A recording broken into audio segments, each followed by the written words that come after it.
ముంబైలో ఒక విషాదం జరిగింది. అదేంటంటే బిర్యానీ, పుచ్చకాయ తిన్న తర్వాత ఒకే కుటుంబంలోని నలుగురు మృతి చెందారు. అసలు కారణం ఏమై ఉండొచ్చు? డాక్టర్ ఆశీష్ రెడ్డి గారు లైవ్ కాల్‌లో అందుబాటులో ఉన్నారు. ఆయన్ని అడిగి మరింత సమాచారం తెలుసుకుందాం. డాక్టర్ గారు నమస్తే అండి. నమస్కారం అండి. డాక్టర్ గారు ఇదేంటి అసలు? అంటే బిర్యానీ, పుచ్చకాయ అది కాంబినేషన్ ఏమన్నా వర్కౌట్ అవ్వలేదా? అట్లా తినకూడదా? లేకపోతే ఏదైనా ఫుడ్ పాయిజన్ అయిందా ఒకేసారి దాంట్లోనో, దీంట్లోనో? లేదంటే పుచ్చకాయలో ఏమన్నా ఈ మధ్యన మనం చూస్తున్నాము. చాలా రకరకాల ఇంజెక్షన్స్ అవి వాటిని అవునవును. ఇష్టానికి పంపియటము, అవును. పండకుండానే అవును. పండేలాగా చేయటం ఇయన్నీ చూస్తున్నాం. దానివల్ల ఏమన్నా జరిగుండొచ్చా? కానీ బిర్యానీ తిన్న తర్వాత ఇది తింటే ఎందుకయింది అలాగా? కొంచెం కన్‌ఫ్యూజన్ ఉంది.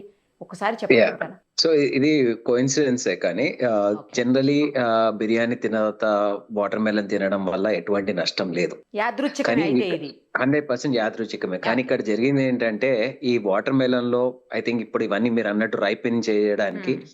ఈ కాల్షియం కార్బైడ్ లాంటి సబ్స్టెన్సెస్ యూజ్ యెస్. చేస్తుంటారు యెస్. గదా! యెస్. సో, దానివల్ల అది ఇంకోటి కలరింగ్ ఏజెంట్స్ ఏస్తారు. అంటే ఇప్పుడు యాహ్! అది ఆ! ఆ! మనకి పుచ్చకాయ కూడా మంచి రెడ్‌గా కలర్‌ఫుల్‌గా కనిపియడానికి. కనిపించడానికి యెస్. యెస్. రెడ్‌గా లోపట్ల రెడ్ కనిపించేదిగా అవును. కూడా మనము ఆ కెమికల్ యూజ్ చేస్తారు. హ్మ్. హ్మ్. సో, అయితే వీళ్ళకేమైంది వీళ్ళు నైట్ తీసుకున్నారు. నైట్ బిర్యానీ తిన్నారు. వీళ్ళతో పాటు చాలా మంది ఫ్యామిలీ మెంబర్స్ కూడా తిన్నారు డిన్నర్. నైట్ 1 తర్వాత వీళ్ళ ఫ్యామిలీ ఓన్లీ వాటర్ మెలన్ తీసుకున్నారు.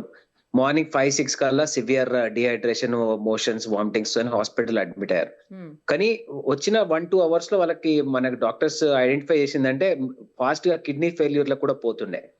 జనరల్లీ ఫుడ్ పాయిజనింగ్ వల్ల కిడ్నీ ఫెయిల్యూర్ అంత ఈజీగా రాదు. సో, దీంట్లో డెఫినైట్‌లీ ఏమైందంటే మనకి అది ఏదైతే మనం వాటర్ మెలన్ తిన్నారో, దాంట్లో వాళ్ళు డెఫినైట్‌లీ కెమికల్ కలిసింది. డెఫినైట్‌లీ దాంట్లో మనకి రైపెనింగ్ ఏజెంట్స్ గాని, లేకపోతే కలరింగ్ ఏజెంట్ గాని కలవడం వల్ల ఫాస్ట్‌గా నలుగురు ఫ్యామిలీ మెంబర్స్‌కి సివియర్‌గా రీనల్ ఫెయిల్యూర్‌లోకెళ్ళిపోయారు. అంటే కిడ్నీ ఫెయిల్యూర్‌కెళ్ళిపోయారు. That's the reason for death. Infection వల్ల ఇంత ఫాస్ట్‌గా డెత్ అనేది జరగదు. ఎందుకంటే వాళ్ళని హాస్పిటల్ రీచ్ చేసింది కూడా 1, 2 అవర్స్‌లో ఆ సివియర్ డీహైడ్రేషన్ స్టార్ట్ చేసినాక కూడా 1 అవర్‌లో వాళ్ళు హాస్పిటల్‌లో ఉన్నారు. కానీ అంత top hospital Lilavati hospital yes. తీసుకుపోయినాక కూడా వాళ్ళు సర్వైవ్ కాలేదంటే it could be a chemical poisoning వల్ల అయ్యుండొచ్చు. బట్ డెఫినైట్‌లీ ఇది ఫుడ్ పాయిజనింగ్ వల్ల అనేదైతే మనం డెఫినైట్‌లీ అనుకోనికి లేదు. అంటే డాక్టర్ గారు జనరల్‌గా డయేరియా అనేది ఇప్పుడు ఫుడ్ పాయిజన్ యాహ్! అయినప్పుడు డయేరియా వెరీ స్టార్ట్ వెరీ అవుతది వెరీ ఫస్ట్. Very common. ఆ! Very very common. కామన్ అది. ఆ డయేరియా యాహ్! వచ్చిన తర్వాత కూడా కొంచెం టైం ఉంటుంది. మరి ఇంత స్పీడ్‌గా ఎలా చనిపోతారు అనేది నాకు అర్థం అదే. కావట్లేదు. సో, ఇదే చెప్తున్నా. వీళ్ళు చనిపోయింది డయేరియా వల్ల కాదు. కాదు. సడెన్‌గా వాళ్ళకి రీనల్ ఫెయిల్యూర్, కిడ్నీ ఫెయిల్యూర్ అయిందంటే ఏదో టాక్సిక్ సబ్స్టెన్స్ వీళ్ళు తీసుకున్నారు. టాక్సిక్ సబ్స్టెన్స్ ఇప్పుడు ఎట్లొచ్చింది? ఇప్పుడు బిర్యానీ వల్ల అయితే కాదు. ఎందుకంటే బిర్యానీ వాళ్ళ ఫ్యామిలీలో వేరే అందరూ మెంబర్స్ తిన్నారు. కూడా ఇంకా చాలా తీసుకున్నారు. మంది తిన్నారు. యాహ్! వాళ్ళకేం గాలే. యాహ్! So, yes. వాళ్ళకేం కాలే. హ్మ్. సో, డెఫినైట్‌లీ ఇది వాటర్ మెలన్ వల్ల వచ్చుంటది. సో, వాటర్ మెలన్‌ని వాళ్ళు కెమికల్ అనాలిసిస్‌కి తీసుకెళ్లారు ఆల్రెడీ.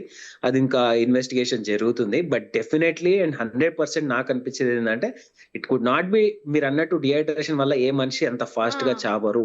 అది ఒక్క పర్సన్ చనిపోతే జనరల్లీ ఎక్స్‌పెక్ట్ చేయొచ్చు. కానీ మొత్తం ఫ్యామిలీ చనిపోయారు కాబట్టి it could be 100% case of chemical poisoning. Food poisoning అంటే కెమికల్ పాయిజనింగ్. సో, కెమికల్ పాయిజనింగ్స్‌లో కామనెస్ట్ ఏముంటాయి? ఇప్పుడు వాటర్ మెలన్‌కి యూజ్ చేసేది కాల్షియం కార్బైడ్ యూజ్ చేస్తారు. రైపెన్ చేయడానికి. అంటే ఇప్పుడు ఒక ఆహ్, ఫ్రెష్ ఫ్రెష్ వాటర్ మెలన్‌ని రైప్ చేయడానికి మనము ఏదైతే కాల్షియం కార్బైడ్ ఆ పౌడర్ యూజ్ చేస్తారో అది డైరెక్ట్ దాని లోపట్లకనే వెళ్ళుండొచ్చు. రెండోది ఆ కలరింగ్ ఏజెంట్ వల్ల కూడా వీళ్ళు ప్రమాదం గురై ఉండొచ్చు డెఫినైట్‌లీ. డాక్టర్ గారు నాకు ఇంకో డౌట్ ఏంటంటే ఇప్పుడు మీరు కిడ్నీ ఫెయిల్యూర్ వల్ల చనిపోయారంటున్నారు. అవును. కిడ్నీ అవును. ఫెయిల్యూర్ కూడా అంత ఇమ్మీడియేట్‌గా జరుగుతదా? కిడ్నీ ఫెయిల్ అయిన తర్వాత కొంత టైం ఏమన్నా ఉంటుందేమో కదా! మరి ఇంత ఆహా! ఇమ్మీడియేట్‌గా జరుగుతదా? డెఫినైట్‌లీ ఒక్కో ఈవెంట్ అంటే ఇప్పుడు ఏమైతుందంటే ఒక్క ఆర్గన్ ఇంకో ఆర్గన్ ఎఫెక్ట్ చేస్తది. ఫాస్ట్‌గా they will go into mods అంటాం. అంటే మల్టీ ఆర్గన్ ఫెయిల్యూర్ కిందకెళ్ళిపోతారు వాళ్ళు. ఓకే. సో, మల్టీ ఆర్గన్ ఫెయిల్యూర్‌లోకి పోతారు కాబట్టి ఫస్ట్ పోయింది కిడ్నీస్. ఓహ్! కిడ్నీస్ ఒక్కసారి పోయిన తర్వాత అట్లా మల్టీ ఆర్గన్‌లకి ఎళ్ళిపోయారు. మల్టీ ఆర్గాన్ సో, ఫెయిల్యూర్‌కెళ్ళిపోయింది. మల్టీ ఆర్గన్ ఫెయిల్యూర్‌లోకి పోయారు. బై ఈవెనింగ్ పాపం 4 ఫ్యామిలీ అవును. మెంబర్స్ అవును. దే అవును. అవును. సక్కమ్ టు డెత్. యాహ్! అవును. అవును. అంటే కేవలం అందులో వాడిన ఏదో విషమై కెమికల్స్ ఉండాలి. వల్లే. ఇక విషమనే అనాలి. 100%. మరి ఇక వేరే ఏమంటాము 100%. దీన్ని? 100%. సో, కెమికల్ గూడా డెఫినైట్‌లీ కాదు. మనం ఎటువంటి ఫ్రూట్స్ తీసుకున్నా, ఎటువంటి ఏది తీసుకున్నా ఇప్పుడన్నీ అడల్టరేషన్ ఉంటున్నాయి కాబట్టి చాలా యెస్. కేర్‌ఫుల్‌గా సెలెక్ట్ చేసుకోవడము, లేకపోతే దాన్ని కట్ చేసిన తర్వాత ప్రాపర్‌గా దాన్ని వాష్ చేయడము. డెఫినెట్లీ చేయాలి. ఏదైనా మనకి ఏ ఫ్రూట్ అయినా గాని కట్ చేసినాక డెఫినెట్లీ వాష్ చేసుకోవడం 100% సేఫ్ అనిపిస్తుంది. నార్మల్‌గా ఏం చెప్తారంటే ఫ్రూట్‌ని మామూలుగానే ఒక వాష్ చేసుకోండి, క్లీన్ చేసుకోండి. కట్ చేసిన తర్వాత చేస్తే దాంట్లో వైటమిన్స్, మినరల్స్ అన్నీ బయటికి పోతాయి. ఏముండదు. అలాగా వాష్ కానీ చేయమాకండి. ముందుగానే వాష్ చేసుకోండి అని చెప్తారు. కానీ ఇప్పుడు అది సాగు మీదకొస్తుంది కెమికల్స్ తోని ఇంకా ఇట్లా ప్రాబ్లమ్స్ వస్తున్నాయి కాబట్టి I think it's better to wash it properly. కానీ ఇక్కడ ఇంకో డౌట్ డాక్టర్ గారు. అంటే సార్ మీకు మేడం హాస్యాస్పదంగా చెప్పండి. అనిపించొచ్చేమో గానీ ఎందుకంటే పుచ్చకాయని కట్ చేసిన తర్వాత ఎట్లా ఆ! క్లీన్ చేస్తాం డాక్టర్ గారు? బట్ అదే కాదు ఇప్పుడు చూడండి మేడం. అంటే బేసిక్‌లీ వాళ్ళు అసలు ఎటువంటి గవర్నమెంట్ రూల్స్ ప్రకారం ఎటువంటి రైపెనింగ్ ఏజెంట్స్ యూజ్ చేయొద్దు. చేయొద్దు. అవును. కలరింగ్ ఏజెంట్స్ యూజ్ చేయొద్దు. కరెక్ట్. ఇప్పుడు ఇదంతా అడల్టరేషన్ అయితున్నంక అంటే పేషెంట్స్‌కి అంటే ఇప్పుడు ఎవరైనా గాని ఇప్పుడు మీరైనా తీసుకోవచ్చు, నేనైనా తీసుకోవచ్చు. ఏది కరెక్టో, ఏది రాంగో తెలియట్లేదు. తెలీదు. సీ అసలు సో అంటే పుచ్చకాయలకైతే ఇంజెక్షన్సే వేస్తున్నారు డాక్టర్ గారు. డైరెక్ట్ ఇప్పుడు ఇంజెక్షన్స్ వేస్తారు లోపల. తెలియని కూడా తెలీదసలు. దట్స్ వాట్ ఇప్పుడు జరిగింది అదే. ఈ ఆ! ఫ్యామిలీలో జరిగింది అదే. సో మనం ఎట్లాంటివి తీసుకుంటున్నామో ఫ్రూట్స్ డెఫినెట్‌లీ సమ్మర్‌లో ది బెస్ట్ అవైలబుల్ థింగ్ మనకి water melon highest water content ఉంటుంది. అవును. అవును. చాలా సేఫెస్ట్ అనుకుంటాము.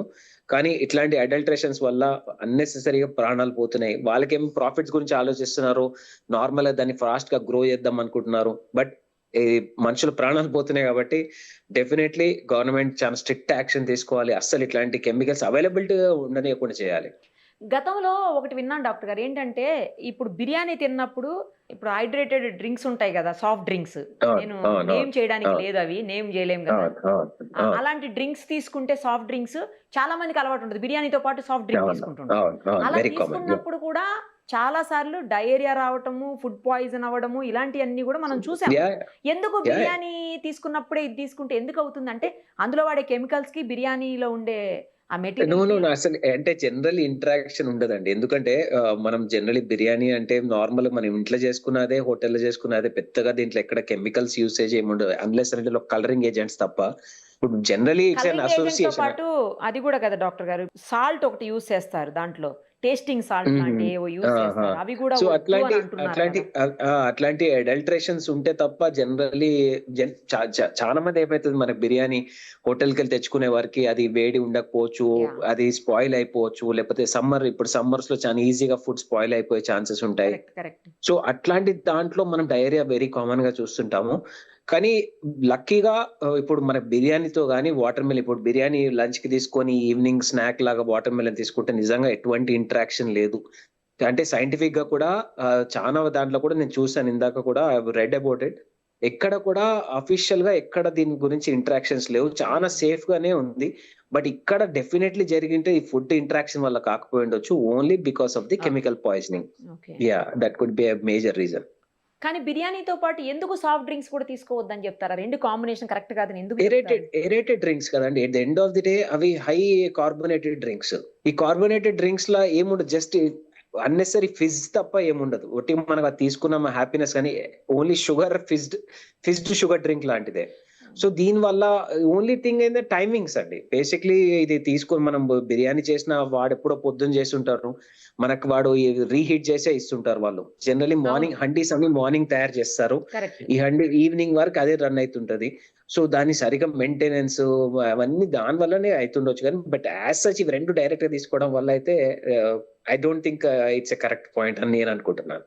Right sir. Thank you. Thank you so much. Right. Right.